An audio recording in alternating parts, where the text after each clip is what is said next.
শুভ সকাল। আসসালামু আলাইকুম। বিসমিল্লাহির রহমানির রহিম।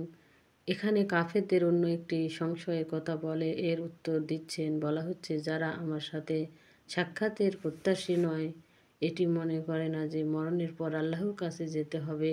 এরূপ মতাবলম্বী লোকেরাই বলে যে আমাদের নিকট ফেরেশতারা কেন আসে না, মুহাম্মদ সাল্লাল্লাহু আলাইহি সাল্লামের কাছে আসে। অথবা এরূপ হতো যে আমরা রবকে দেখলাম, অতঃপর সরাসরি তার কাছে জিজ্ঞেস করতাম যে ইনি তোমার রাসূল কি না। অথবা ফেরেশতা কিংবা আল্লাহ নিজেই আমাদেরকে বলে দিবেন যে এই ব্যক্তিকে আমি সত্যই নবী করে পাঠিয়েছি। এত দুর্ভয়ের কোনো একটি হলে তো আমরা অবিশ্বাস করতাম। এটির আল্লাহ তাআলা বলেছেন, এই লোকেরা নিজেদেরকে বহু বড় মনে করেছে যে তাদের কাছে ফেরেশতাকে এসে বলতে হবে কিংবা আল্লাহকে তারা দেখবে। অর্থাৎ আল্লাহর দর্শনের ফরমাইশে তো বিশেষভাবে এর মানবিক সীমা লঙ্ঘন করে গিয়েছে। কারণ মানুষ ও ফেরেশতাদের মধ্যে সম্বন্ধে দূরের হলেও একটি শরিকি সম্পর্কের সূত্র রয়েছে, যথা উভয় একই স্রষ্টার সৃষ্টি, কিন্তু আল্লাহর সাথে কোনো প্রকারের শরিকি সম্বন্ধ নেই। যারা আমার সাক্ষাৎ চায় না তারা বলে আমাদের কাছে কেন ফেরেশতা অবতীর্ণ হয় না, বা আমরা আমাদের রবকে দেখি না কেন। তারা মনে অহংকার পোষণ করে আর সীমা লঙ্ঘন করে। যেই দিন তারা ফেরেশতাদেরকে দেখবে সেই দিন অপরাধীদের কোনো সুখবর থাকবে না, আর তারা বলবে আমাদের রক্ষা করো। আর আমি তাদের কৃতকর্ম সামনে নিয়ে আসব, বাতাসে উড়ন্ত ধূলিকণায় পরিণত করব। সেই দিন বেহেশতকারীদেরকে আবাস হবে উত্তম, সেখানে শ্রেষ্ঠ বিশ্রামাগার থাকবে। সেই দিন আকাশ মেঘ সহ বিচ্ছিন্ন হবে ও ফেরেশতাদেরকে নামানো হবে। সেই দিন মূল হবে দয়াময় আল্লাহর, আর কাফেরদের জন্য সেই দিনটিকে বড়ই কঠিন। এবং সেই দিন জালিম ব্যক্তি স্বর্গীয় হস্তদ্বয় দর্শনত করতে হবে। হায়, যদি আমরা রসুলের সঙ্গে সৎ পথ অবলম্বন করতাম। হায়, অমূল্যকে যদি বন্ধু না বানাতাম বলে, তবে কতই না ভালো হতো। সেই দিন তো আমাকে বিভ্রান্ত করেছে উপদেশ আসার পর, আর শয়তান মানুষের জন্য বড় প্রতারক। আর রাসূল সাল্লাল্লাহু আলাইহি সাল্লাম, হে আমার রব, নিশ্চয়ই আমার সম্প্রদায় ও এই কোরআনকে সম্পূর্ণরূপে পরিত্যাগ করেছিল, আর এভাবে আমি অপরাধীদেরকে প্রত্যেক নবীর শত্রু করেছিলাম পথ প্রদর্শন ও সাহায্যকারী রূপে, আর আপনার রবই আপনার জন্য যথেষ্ট। আর কাফেরেরা বলে সমগ্র কোরআন একত্রে নাজিল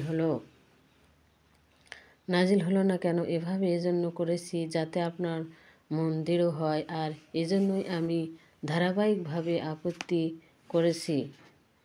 তারা আপনার নিকট এমন উপমা আনেনি যার যথাযথ সুন্দর ব্যাখ্যা আমি আপনাকেও দিইনি। যাদের স্বর্গ মুখের উপর ভর করা অবস্থায় জাহান্নামে নিয়ে যাওয়া হবে, তাদের স্থান হবে অতি নিকৃষ্ট ও বিভ্রান্ত। এবং নিশ্চয়ই আমি মূসাকে কিতাব দিয়েছিলাম এবং তার সাথে তার ভাই হারুনকে করেছিলাম সহকারী। অনন্তর আমি নির্দেশ দিলাম, তোমরা উভয়ে আয়াত অস্বীকারী জাতির কাছে যাও। আমি তাদেরকে ধ্বংস করেছি।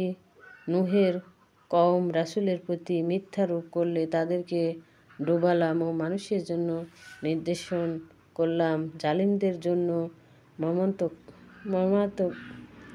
মর্মান্তিক শাস্তি বানালাম। আর স্মরণ করো আদ, সামুদ ও কুববাসী তাদের মধ্যবর্তী কালের।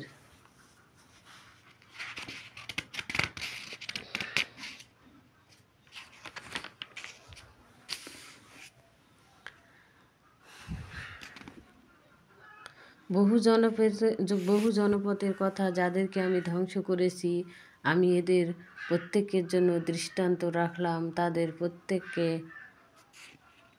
পুনঃ ধ্বংস করলাম, আর নিশ্চয়ই তারা সেই গ্রাম দিয়ে গমনাগম করে, যেখানে অশুভ বর্ষণ করেছিল। তারা কি দেখেনি, বরং তারা পুনরুত্থানের আশা করে না। আর আপনাকে দেখলেই তারা ঠাট্টা বিদ্রূপ করে যে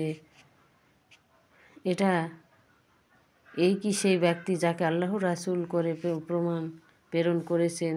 সে আমাদেরকে আমাদের উপাস্যগণ হতে অন্যদেরকে দূরে সরিয়ে দিত। যদি আমরা দৃঢ় না থাকতাম, তারা যখন অচিরেই শাস্তি প্রত্যক্ষ করবে, তখন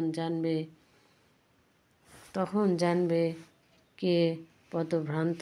আপনি কি তাকে দেখনি যে প্রবৃত্তিকে স্বর্গ ইলাহু বানিয়েছে, তবুও কি তার কার্য নির্বাহ করেন? আপনি কি মনে করেন যে তাদের অধিকাংশই শোনে ও বোঝে? তারা তো একমাত্র চতুঃসম্পদ জন্তুর অনুরূপ, বরং তারা আরও অধম। আপনার রব কিভাবে ছায়া বিস্তার করেন, আপনি কি দেখেননি? ইচ্ছা করলে তিনি স্থির রাখতে পারেন। অনন্ত সূর্যকে তার নির্দেশক করেছি। পরে আমি তাকে আবার আমার প্রতি ধীরে ধীরে সংকুচিত করেছি। আসসালামু আলাইকুম ওয়া রাহমাতুল্লাহি ওয়া বারাকাতুহু। শুভ সকাল।